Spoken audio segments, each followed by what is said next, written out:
Get in the know. Non-stop Vikings talk. It's Purple Daily on Score North and ScoreNorth.com. Purple Daily, presented by Surly Brewing Company.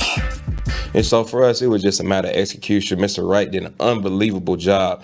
He kind of short arm, and I came to the sideline like, hey, he kind of short arm that. I'm on him about it. But I go back and look at the tape, and he's got Taysom Hill right there in his face with his hands up. And it's really an unbelievable job by him getting it over, and C.J. Ham kicking like a right tackle to try to go get Taysom just so he isn't able to affect the throw. So, hats off to those guys. And again, I'm a big fan of rookies, and for it to be a rookie to a rookie, that just puts a big smile on my face. There he is, future NFL head coach, 33-year-old Matt Daniels, the Vikings special teams coordinator. He's got it. He's got that awesome. special. He does, he's man. got that special command. Yeah, there's a Mike Tomlin vibe. Like Tomlin was here in his early 30s. He was like the same age when he was Childress's defensive coordinator. Yep. And you just kind of felt that. And he's got a little like Sean McVay, Mike Tomlin energy, control the room, but in kind of a charming way, This is not an insult, but just watch him. And then I believe at the beginning of our last PD, Wes Phillips, who seems like a good guy, and I think he's a very smart football guy. But Wes Phillips, okay, he might know his stuff, but I think really to be successful, like O'Connell's got this, you sort of command that room, and there's an interesting it factor, and Daniels has that 1,000%. Yeah, I think Wes Phillips is one of those guys that he's probably just a guy that for the rest of his career, he might get a head coaching job at some point, but you probably just put him in the scientist room, put him in the lab, let him drop schemes and plays, and he can come up and do his little coordinator press conference. I don't know that he's the most dynamic guy to lead a room necessarily. As someone who loves, and I don't think I nerded out with you as much, Phil, I've nerded out with Judd about this, the fake punt is seriously one of my favorite gimmick plays in all of sports. I love a properly executed fake punt. And as a lover of fake punts, I would pay top dollar to sit in the room with Matt Daniels on the execution and the behind the scenes that goes into the fake punt. Yeah. I want to know, how does that get called in? Does Dan, do they have a look that, hey, if we're within this range in midfield, we are on fake punt watch? Because that was 4th and 6, right? Mm-hmm. Midfield, yeah. Yeah, so he talked about this. He said if it had been 4th and 2, we don't do it because they would have been prepared for a snap to the up back for a 2-yard run. But because it was 4th and 6, they weren't prepared because on 4th and 6, there's no assumption probably of a fake punt there. That's and so they went through the entire thing. Inject it into my veins. Inject the chess match. This is Purple Daily, daily Vikings entertainment. We just want the Vikings to win a Super Bowl at some point before we all croak. And the show is presented in part by our friends at Surly Brewing Company. Live events, live watch parties and Ventline on October 16th and November 6th. And also our friends over at TCL, one of the world's best-selling consumer electronics brands. New lineup of award-winning TVs delivering the most entertainment with stunning resolution, all at an affordable cost. Enjoy more of the things you love with TCL and TCL.com. All right, time for our Purple Picks episode here, where we go through and answer a series of hard-hitting questions about this upcoming game and make our picks. Let's start with this one. Scale of 1 to 10. Only one game separates these two teams in the NFC North. It's incredible. Vikings 3-1, Bears 2-2. On a scale of 1 to 10, how big is this game? Okay, the Vikings have created some room here. It's a division game, so I'm not going to downplay it completely. But 3-1 is a very solid start. The Bears are very beatable. In my opinion, they've won 2 games, but they beat the Texans. The Texans are as bad as the Bears. And they beat San Francisco in week 1 in a monsoon, which is a fluky game in and of itself. It's a division game. So I'm going to put it at a 5. I'm going to put it at a 5 because if they lose it, I'm not going to be like, oh, the season's done now. I think you will. No, I actually won't. I think you'll freak out a little bit if they lose this game. Write this down. Judd's going to freak out a little bit if they lose this game. 4:30 marker of just a little bit, but again, that's subjective. Because that's a very subjective statement. I'm going to put it at a 5. Okay. A 5 of importance. All right, Declan. 2. What? It is a 2 out of 10. I am not concerned with this game. I am not concerned with this game. I understand you're coming off the London hangover effect a little bit. It is a divisional game. It's your third home game and your third straight divisional game. You're playing a lot of these divisional games early, the first 3 at home. I am not concerned with this game. Well, when you say you're not concerned, my question is, how big is the game? Like, are if you they saying that lose. you're not concerned if they win or lose? Like, if they lose the game, how big of a how important is the game? Maybe I should phrase it as. Yeah, the weight of the game. You'd go to 3. You go to 3-2. You're still 2-1 in the division. I don't think this loss, as even though it'd be painful because the Bears stink on itself, it wouldn't shipwreck your season. I'm not concerned with this game. I want to bottle these takes for 2 minutes. If they lose this game, I One of want to these two is compare gonna how happen. you Give it a guys 5. are I think reacting 5. on Ventline Well, versus. it depends how it looks. If they come out and lay a complete There's dud, no way you can lose to the Bears and have it, but they look pretty good. Like, if they lose to the Bears, it's going to look like a steaming pile of crap. I'm putting it at a 5. I'm going to put it at a 5. I think it's like a 7 because I think you have to Okay. win this game. Like, That's fair. This is a more important game to me than the London game because it's a division game, and like this is a game that if you want to kind of stay ahead of the schedule here and stay out in front, you're 3-1. You got to win this game. You can't be losing at home to the Bears. And I get that I think where I bring it back a little bit from like an 8 to a 7 is the reasons that the travel thing. It's probably not going to be a blowout win for the Vikings if history is any indication. We'll get to some of those numbers.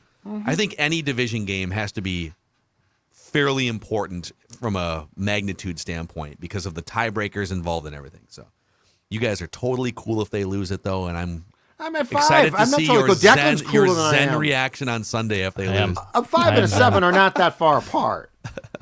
All right, next question. Is anyone playing or coaching for their jobs this week? No, not yet.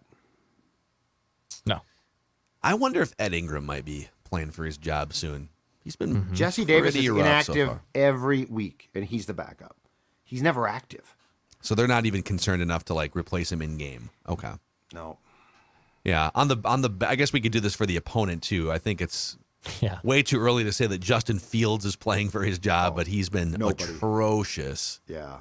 But So not a whole lot. I think once we get to like, November, December, there might be a lot more meat on the bone of this question. But so far everyone seems to be safe here. And I even like the Vikings linebackers have been pretty spotty and stopping the run, but I don't know that like Asamoah is going to replace. not yet. That's not even a conversation. I don't think that this current coaching staff has any interest in replacing what they consider to be primary locker room veterans. Agreed. Those guys, yeah, it'll have to be injury or something. All right, next question. What is the biggest storyline you're interested in this week? I'm going to go back to I am interested to see, and this will probably hold true for me for weeks now, the evolution of the offense. Like the defense, 1,000% has to take steps. I get that. And I've been disappointed so far by the defense at times, especially as we talked about before with pressures. But I mean, the week-to-week evolution of Kirk Cousins, the passing game, offense entirely, Dalvin. I watched that, and the nice thing is you do see glimpses. You certainly don't see prolonged stretches yet, but you do see glimpses of, okay, that works. The 39-yard pass to Jefferson that set up Joseph's winning field goal was absolutely beautiful, and that's a great play. And it's like, okay, there's got to be more of that. I do think that O'Connell and Kirk and Jefferson have worked hard to try to come up with more ways to involve him, and in the single coverage that he got against the Saints, we saw that too. But every week I'm curious to see if this offense can take a step, because I don't think they're going to score 56 points, but I do think that there's so much room for growth, and I think that they do have the right coaching staff to at least start to get that growth. My biggest storyline is just seeing this Vikings offense hopefully run a track meet against Chicago. So the Bears are technically 12th in points allowed, which is obviously pretty solid. However, they have played a rookie Trey Lance in week 1, Davis Mills and his insanely large neck with the Houston Texans in week 3, drive-by to Davis Mills. And they've also played Danny Dimes of the Giants. The Packers were the one who put up 400 plus yards of offense against them at home in week 2. I want to see the Vikings just throttle down on this Bears defense and win convincingly. Again, I know there's a hangover effect. History has suggested otherwise, that coming back from London without a bye is a lot more tougher than it's made out to be. But my biggest storyline is seeing this Vikings offense run up and down the field just like the Packers did on it 2 weeks ago.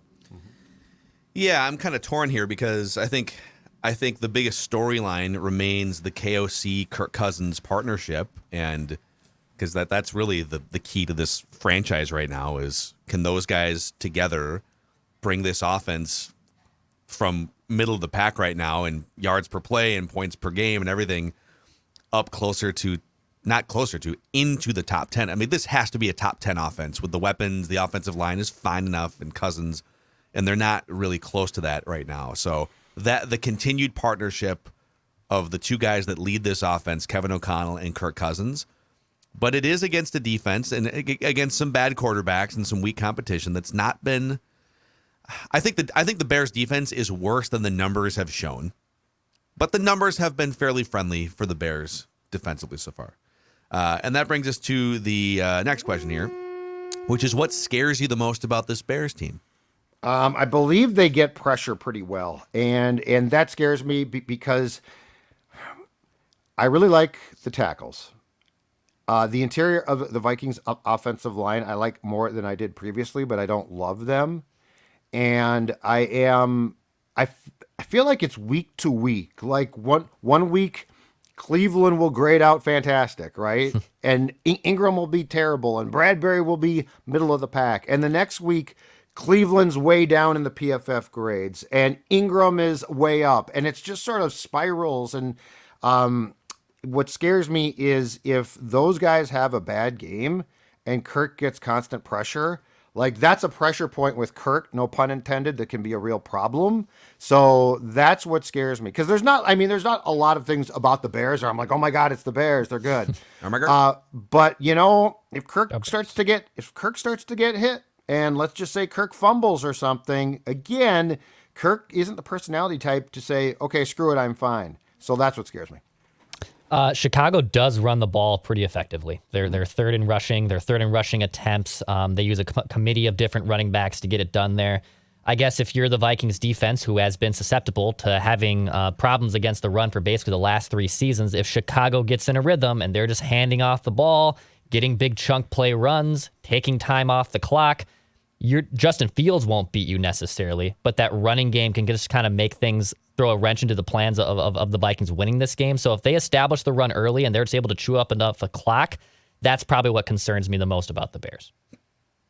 I think it's I'm so torn because, again, I don't think the Bears have great personnel on defense, but no. Through the first month, what's interesting with their passing defense is they do have like the 4th most pressures of any defense in the league.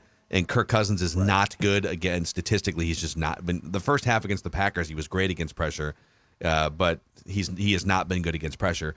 And then the Bears defense has held opposing quarterbacks to a 75.7 passer rating, which is the exact passer rating of Christian Ponder's career. So it's been tough to move the ball through the air on the Bears defense. Again, small sample size, weak opposing quarterbacks. Now you're playing at US Bank Stadium. Right. Can the Vikings flip that around?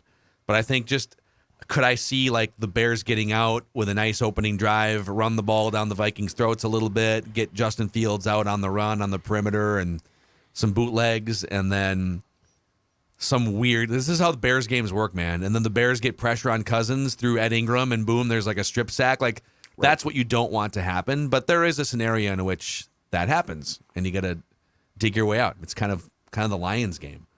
So just like, I guess maybe my answer is the weirdness of Bears games is what scares me the most about the Bears. I feel like there's more. I feel like there's often more weirdness in Bears games there than here. Yeah, it's just a weird franchise, man. Oh, God, like they should not be 2-2, Yeah. but they're 2-2. Yeah. And they kind of think they're still in the division because they are. Why are Green Bay and Chicago both stacked up here in the first 5 weeks, and you've got to go there really late? Like I get one of those 2 games being outdoors, cold, late, But why do you got to play them both late in the season? Just for hilarious torture, I guess. Yeah, it's sort of weird. Like, I'd expect one. I would not expect both.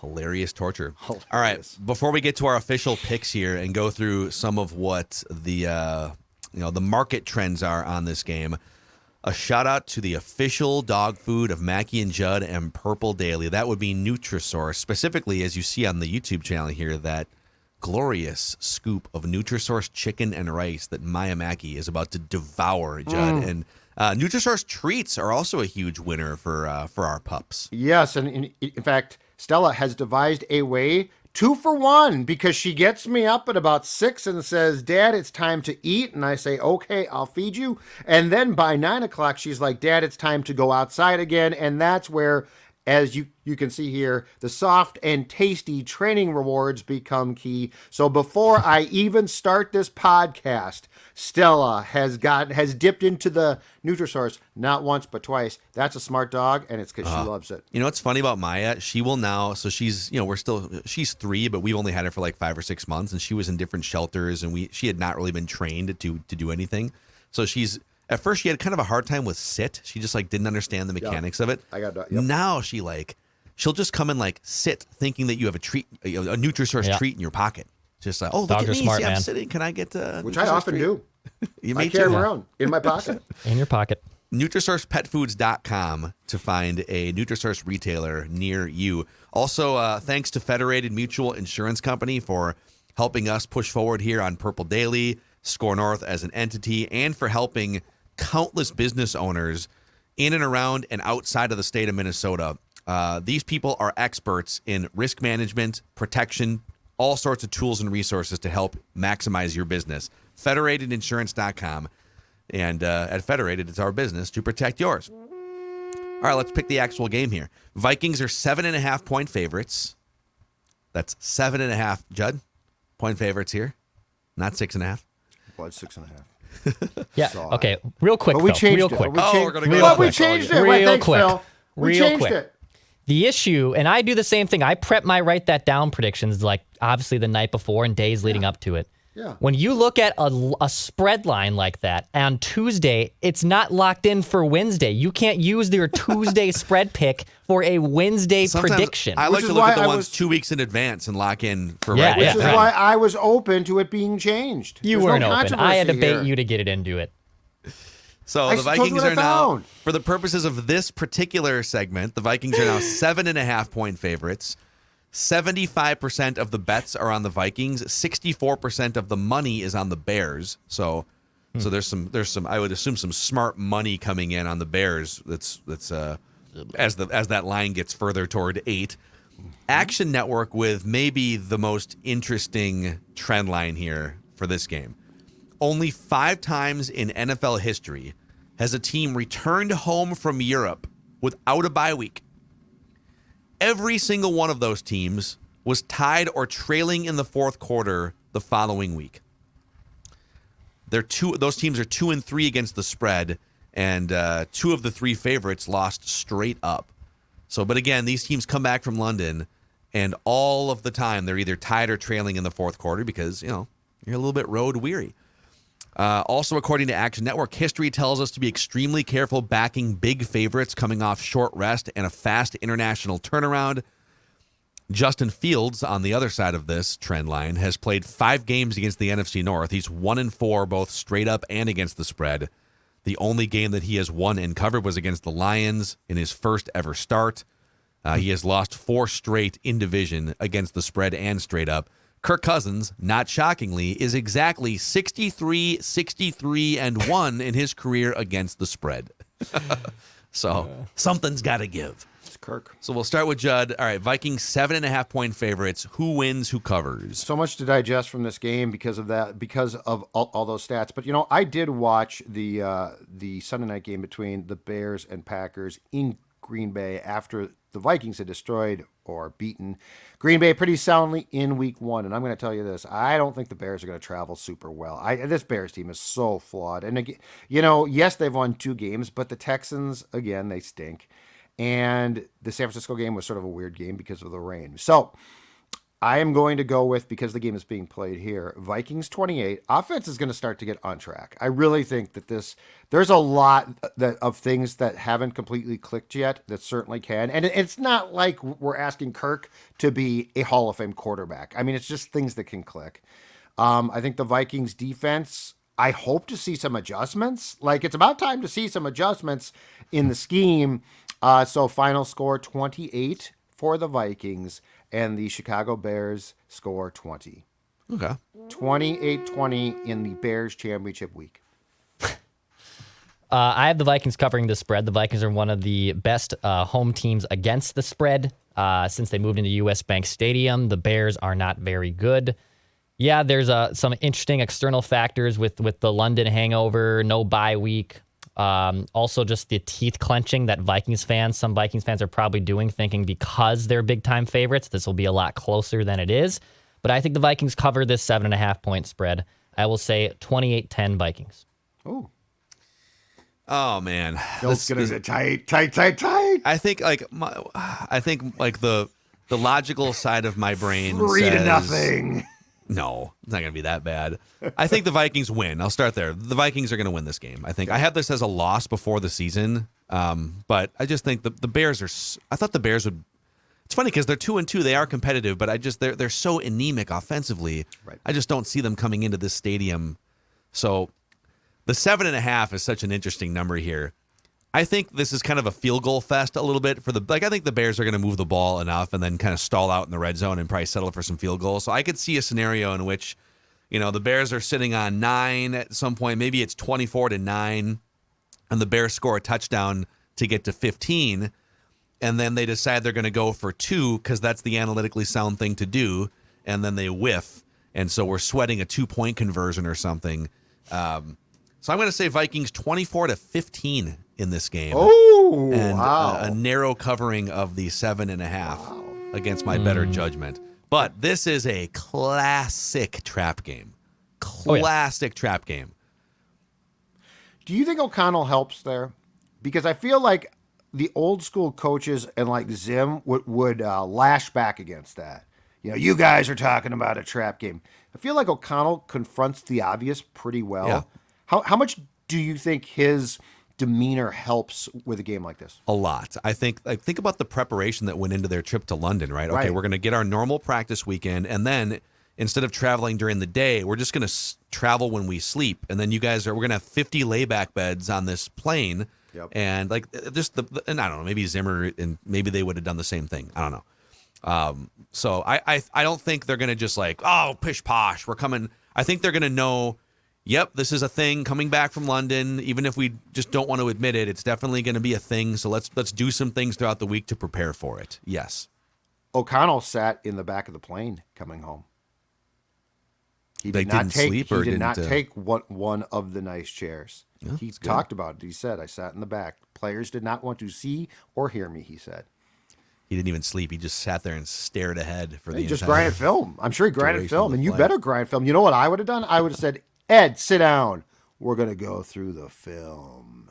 Your defense. Your defense is a disaster. All right, so there you go. We all got the Vikings winning and covering, it sounds like, which is the ultimate kiss of death. But Yep. It is. We'll see what happens right after the game is over. Win or lose, we've got you guys covered with the most fan-friendly interactive show in all of Minnesota sports. It is Vikings Vent Line here on Purple Daily. See ya.